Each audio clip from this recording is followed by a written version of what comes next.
Kesaksian saksi ART dan security Sambo mengarah kepada sikap karakter dan kepribadian sehingga keseharian almarhum Yosua juga diangkat di sana. Yang kecenderungan disampaikan adalah hal-hal yang buruk. Apakah kesaksian tersebut merupakan strategi melalui upaya penggiringan opini untuk membuktikan kasus pelecehan terhadap Putri Chandrawati? Kita akan bahas bersama dengan psikolog forensik Reza Indragiri. Assalamualaikum, selamat malam Mas Reza. Malam Bang Abi. Mas Reza, terus terang Anda kaget tidak ketika urusan pribadi seseorang yang sudah tak bernyawa lagi diungkit di pengadilan, dan apakah memang hal ini menjadi hal yang memang penting untuk diungkit? Terus terang sejak beberapa pekan silam saya sudah mensinyalir atau ya katakanlah mengendus adanya skenario besar untuk menstigma, untuk mendiskreditkan mendiang Brigadir Yosua dengan serba neka sifat-sifat negatif. Kenapa saya menduga demikian? Karena kedua terdakwa ini, yaitu terdakwa Ferdi Sambo dan terdakwa Putri Chandrawati, terancam hukuman mati kalau mereka divonis bersalah. Tentu saja mereka harus mengembangkan strategi agar mereka bisa mendapatkan peringanan hukuman atau bahkan bebas murni. Setelah mereka mencoba untuk membangun alibi bahwa ini tembak-menembak dan segala macam yang merupakan stigma jilid pertama terhadap mendiang Brigadir Yosua, tapi kemudian dipatahkan oleh Mabes Polri. Nah, sekarang masuk ke episode berikutnya, di mana stigma yang dibangun adalah lagi-lagi stigma negatif terhadap mendiang Brigadir Yosua. Saya bayangkan bahwa mereka berharap publik, terutama sekali majelis hakim, akan memakan atau menelan mentah-mentah bingkai atau framing bahwa mendiang Brigadir Yosua itu adalah orang yang jahat. Kalau hakim kemudian mengamini tentang sifat-sifat jahat itu betul-betul ada pada diri mendiang Yosua, maka boleh jadi sifat-sifat itu akan berikutnya ditautkan, dikaitkan ke tuduhan yang selama ini berulang kali disampaikan, yaitu mendiang Brigadir Yosua telah melakukan pelecehan seksual sebelum terjadinya pembunuhan berencana tersebut. Jadi hitung-hitungan di atas kertas, dugaan saya, skenario atau tepatnya framing yang serba negatif terhadap mendiang Brigadir Yosua ini ditujukan untuk memberikan peringanan hukuman atau bahkan bebas murni bagi terdakwa, sekaligus menyematkan berbagai macam sebutan buruk terhadap mendiang Brigadir Yosua dan keluarga besarnya. Nah, kalau kita lihat kan yang menyampaikan serangan pribadi terhadap Yosua itu adalah asisten rumah tangganya Ferdi Sambo, kemudian security-nya dan mantan ajudannya. Kalau Anda melihat apakah kemudian dengan keterangan dari 2 sampai 3 lebih saksi ini, keterangan yang dimaksud bisa saja diterima mentah-mentah oleh hakim? Saya sanksi. Penjelasannya pertama adalah karena salah seorang saksi, yaitu saksi Susi, sejak dia pertama kali diperiksa oleh majelis hakim sudah menarik kesimpulan atau memberikan penilaian bahwa saksi Susi bukanlah saksi yang kredibel. Keterangannya dia sampaikan tidak valid alias banyak meminjam perkataan hakim, banyak settingan.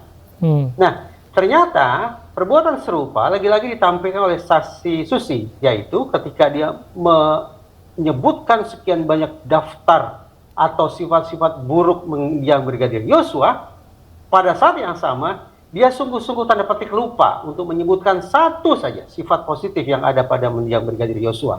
Semakin terlihat betapa saudara Susi ini entah inisiatif dia atau dididik tanda petik oleh pihak lain, sengaja memainkan proses berpikir yang bias, bahwa mendiang Brigadir Yosua talenta bukan hanya dikaitkan terus-menerus dengan sifat-sifat negatif tanpa ada sifat positif.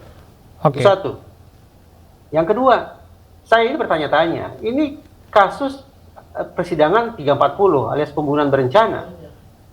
Menurut saya membingungkan sekali bahwa kemudian yang dikedepankan adalah victim profiling, peta tentang kepribadian dan perilaku terhadap mendiang Brigadir Yosua yang merupakan korban. Itu sebabnya saya sebut sebagai victim profiling. Namun victim profiling yang diajukan ini aromanya justru lebih mendekati pada criminal profiling, karena tadi saya katakan isinya adalah serba aneka hal yang negatif saja sebagaimana disampaikan oleh saksi dan dalam tanya jawab dengan penasihat hukum. Nah, kalau kita betul-betul mau konsekuen ini bicara tentang persidangan 340 alias pembunuhan berencana, adalah lebih penting, lebih bermanfaat kalau yang kemudian diajukan ke majelis hakim adalah criminal profiling. Kalau kita bicara criminal profiling, maka talenta bukan ada dua pihak yang harus dibangun profilnya, yaitu terdakwa Ferdi Sambo dan terdakwa Putri Chandrawati. Yang sayangnya sampai hari ini tidak ada criminal profiling itu. Nah, itu sangat menarik. Tentu saja soal criminal profiling dengan saksi Susi tak perlu dijelaskan lagi.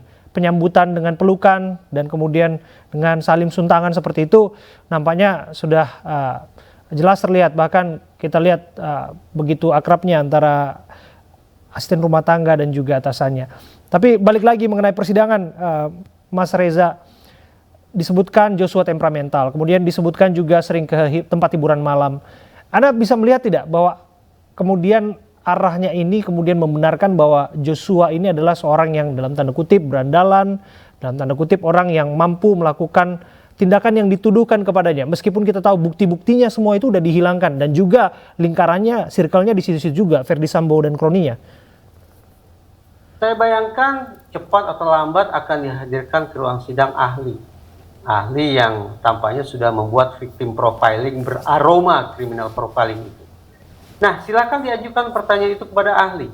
Bagaimana ahli bisa menjelaskan duduk persoalan atau tali temali antara suka dugem, watak temperamental, dengan kekerasan seksual yang berulang kali dituduhkan kepada mendiang Brigadir Yosua.